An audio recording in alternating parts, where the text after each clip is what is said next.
Essa é uma semana importante para o clã Bolsonaro. Na quarta-feira está marcado no STF o julgamento da suspensão das investigações do antigo COAF, aquelas que aconteceram sem autorização judicial.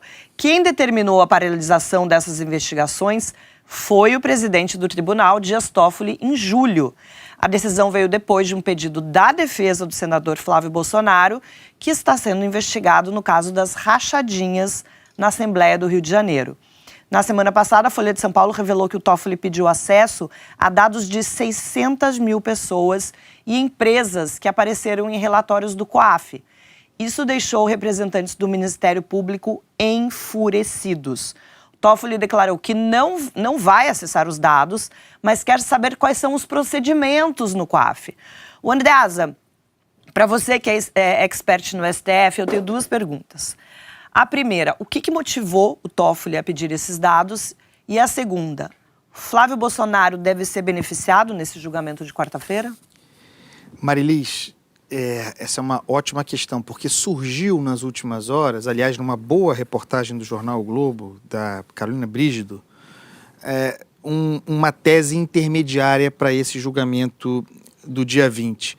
Qual seja, em condições normais tem duas possibilidades, né? Ou pode ou não pode. Né? Eu sempre estive desde sempre em tese, conceitualmente no mesmo lugar.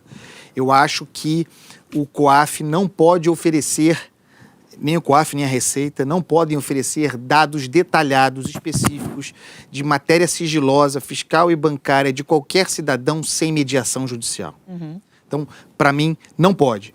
Quer o COAF... Que não era exatamente isso que acontecia, né? Porque o IF, agora não é mais COAF, em tese, gera um alarme, um relatório, indicando globalmente a existência de alguma manifestação que talvez possa interessar... Não tudo, né? Sem detalhes. Sem detalhes. Ao Ministério Público. Diante disso, caberia ao Ministério Público pedir a um juiz acesso detalhado, portanto, quebrando o sigilo àquela fonte. O que está na origem da reclamação do Flávio Bolsonaro, e a reclamação dele, é de que esses órgãos de controle estariam servindo como fura-fila do processo judicial, sem controle judiciário, para oferecimento de dados detalhados que não poderia ocorrer sem mediação judicial. Então, pode ou não pode o que vai ser decidido na quarta-feira?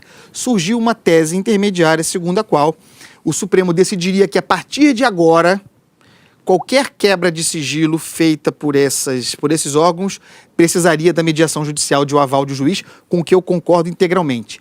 Mas que aquilo que foi objeto passado, inclusive a investigação do Flávio, não seria anulado, poderia continuar desde que o material acolhido ali tivesse apreciação judicial, aval judicial. Então, há uma discussão de que a coisa muda para se tornar mais restrita para o futuro, mas que a investigação do Flávio poderia continuar mediante aval judicial, e eu acho que essa é uma acomodação muito típica do Supremo Tribunal Federal do Dias Toffoli. Vocês concordam com essa posição do Andreasa, da restrição? Eu discordo. Desculpe até, Marilis, ter precipitado. Estava vendo um raciocínio aqui. A gente tem que distinguir. Receita Federal são dados fiscais. COAF, dados bancários.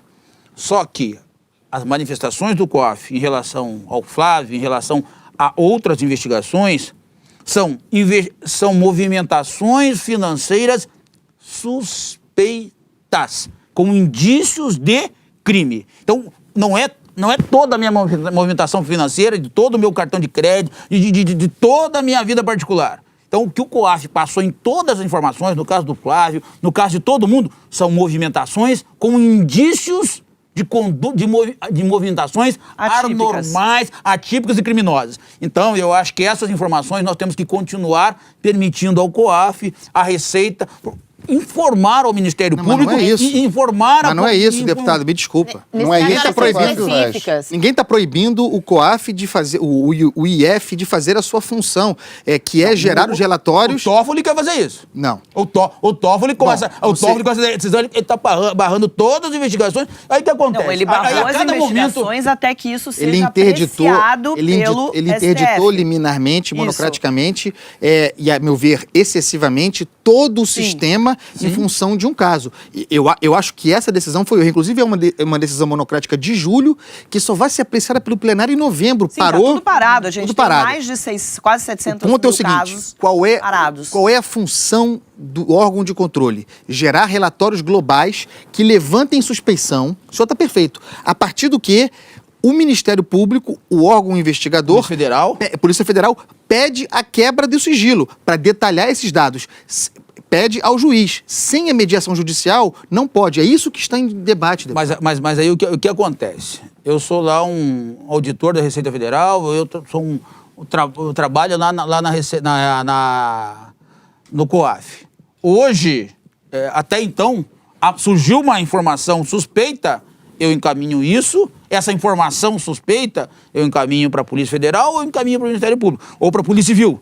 Então, isso existia hoje. Com a decisão, eu sou auditor, eu não posso mais mandar nenhuma informação para ninguém. Eu tenho que esperar. Você especifica. No caso do Flávio, o que o COAF mandou foram depósitos específicos. Você sabia ali que era R$2.000 em envelope, na agência tal. Mas aí são dados específicos. Não é um dado global que teve uma movimentação de investigado. O órgão tem a informação. Isso é uma investigação de suspeita. Informação suspeita. Não é isso, a discussão não é sobre poder investigar ou não, mas como. O que aconteceu... Quer explicar, Juliano? O que aconteceu é que, assim, no caso do Flávio, as coisas foram específicas de um jeito que não estava previsto em lei. Me corrija se eu estiver errada. Em vez dele dizer que tinha uma movimentação atípica de X milhões, incompatível com a renda dele, você tinha lá, eram R$2.000 em envelope, em espécie, na agência tal, como dia os depósitos tal, horário feitos, tal. Né? Isso são informações específicas. Só poderia ocorrer com autorização judicial, porque consistiria em quebra de sigilo. É só isso, deputado. Então, com a minha especialidade investigativa, e defendendo aqueles que investigam... Mas o senhor não investiga sem autorização judicial? Não, mas deixa eu pensar. Você tá cerceando o direito de alguns órgãos que têm informações de condutas suspeitas Deixa eu terminar o raciocínio. O Pedro, toda hora não deixa eu terminar meu raciocínio. Então, o que acontece? Você está cerceando a Receita Federal, o COAF, de passarem informações de movimentações financeiras, seja essas divididas em envelopes, para os órgãos que aí sim iniciarão uma investigação, e a partir desse momento eu quero saber como que foi a movimentação do Valdir. Eu tive lá, eu tive movimentações suspeitas, 10 envelopes de R$2.000 na minha conta. Mas eu preciso de mais informações de outras contas minhas, dos meus laranjas, de todo mundo. A partir de então, quando a Polícia Federal ou o Ministério Público recebeu essas primeiras informações, aí sim ele vai fazer o pedido. Não, mas hoje está se impedindo de passar essas informações. Hoje está. Não, só tem razão. A liminar do Dias Toffoli, o esclarecimento é importante. Sim. A liminar do Dias Toffoli interditou qualquer trânsito. Parou tudo, ok? O que o Supremo vai votar é a retomada do que diz a lei ou não. Sim. Qual seja, o órgão de controle faz um alerta para o investigador de que há um problema. Sem detalhes. Sem detalhes, global. Sim. O senhor, investigador, pede ao judiciário a quebra de sigilo para detalhar aquilo ali. O judiciário dá, a investigação procede. A reclamação original do Flávio... E veja, acho que nós estamos de acordo aqui, ninguém acha que o Flávio está limpo nessa história. A gente acha que tem algum problema aí. Tá certo? Mas o que precisa se investigar, o que se precisa fazer como procedimento, inclusive no Flávio Bolsonaro, é que detalhamento de informação sigilosa tenha controle judiciário. É só isso que está em questão. Para todo mundo, delegado Valdir, não é só para o Flávio Bolsonaro, é para quem está enrolado e também para quem não está. Daí porque eu considero o pedido do presidente do Supremo para ter acesso, disse que ele não acessou, mas para ter possivelmente acesso a esses 600 mil pessoas, indivíduos, empresas, é contraditório com a decisão que ele tomou inicialmente. Você sabe, totalmente. Andreasa, inclusive, ele não conseguiu explicar ainda por que ele fez esse pedido. O Leandro Colom, na coluna dele hoje na Folha, ele tem inclusive uma informação muito interessante a respeito disso, que é um entrevero que houve ali entre o ex-COAF e o Toffoli, que é o seguinte: o Toffoli fez a requisição dessas informações em papel, explicitamente em papel. E o pessoal do COAF entregou em dados digitais através de um sistema que registra Quem o pediu. que for acessado em que momento. Quer dizer, aparentemente, o presidente pediu, do né? Supremo... Sim, mas a questão é... Aqueles 600 mil... Informações a respeito de 600 mil pessoas que o Toffoli requisitou, ninguém sabe exatamente por quê. O Toffoli queria aquilo em papel, ou seja, ele podia ver o que ele quisesse, a hora que ele quisesse, sem que ninguém soubesse... O que é uma aberração. O que é uma aberração. O que foi entregue a ele foi um sistema que vai registrar Se ele entrar. tudo o que ele vê. Aí porque ele não entrou. Daí porque ele não entrou. Só por isso, né? O daí porque ele não entrou, evidentemente, é uma conclusão que nós estamos tirando aqui a partir das informações. Ele iria Mas entrar, outra- não entrou porque se tornou Me público. parece uma Não, conclusão ficaria razoável, mas é uma ficaria conclusão em registrado. cima Não tem... das Ficaria informações. Não tem registrado nenhuma- o que ele acessaria. Só para a gente acabar esse assunto, vamos passar para outro. Deputado, essa aproximação do presidente com o ministro Toffoli tem o Flávio como Com certeza que tem. justificativa? Porque você vai aproximar de um advogado petista? Não, é o presidente do Não, mas Supremo. ele é presidente do Supremo. Ele não é deixa eu- advogado do eu PT há estou, muito tempo. colocando uma pitada... Sim, uma maldadezinha, uma maldadezinha. Não, uma mas bondade. esse Eu não estou seria mentindo ou não? Quando eu disse que ele foi advogado do PT, eu não Mas, estou mentindo ou deputado, não? nesse Não. caso seria mais uma razão Eu não pro- menti. pro Eu não fiz... presidente não ter nenhum Foi uma tipo de fake ou não? contato. Foi uma fake? Não foi uma fake. Foi indicado por quem? Mas, deputado, tudo bem, mas nesse caso seria mais uma razão para o presidente Bolsonaro não ter nenhum tipo de contato com uma pessoa que foi ex-advogado do PT. Não faz sentido isso que o senhor está falando. Tem o Flávio Bolsonaro como justificativa essa aproximação dos dois? É Se só tem, isso? claro que tem. Mas A necessidade da proteção do filho. E durante esse caminho, esse trajeto, aí foram criados várias nuvens, né? Como nós conversamos mais cedo, Juliana. Cortina de fumaça. Foram construídas e a todo momento são construídas várias cortinas de fumaça e todo mundo cai.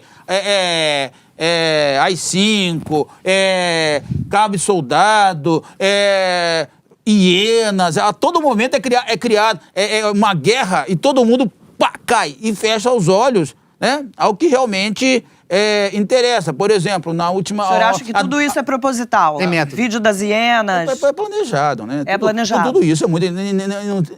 O presidente é muito inteligente. Não ganhou uma eleição porque à toa não. E hoje ele tem uma mega assessoria muito inteligente. Esses olavaístas são pessoas extremamente preparadas. É tudo muito bem arquitetado e planejado. Nada é feito por acaso. Então isso, aguardem que tem muito mais tempestade ainda. Marilise, eu Oi. preciso aprender a fazer pergunta com você, porque para você ele respondeu.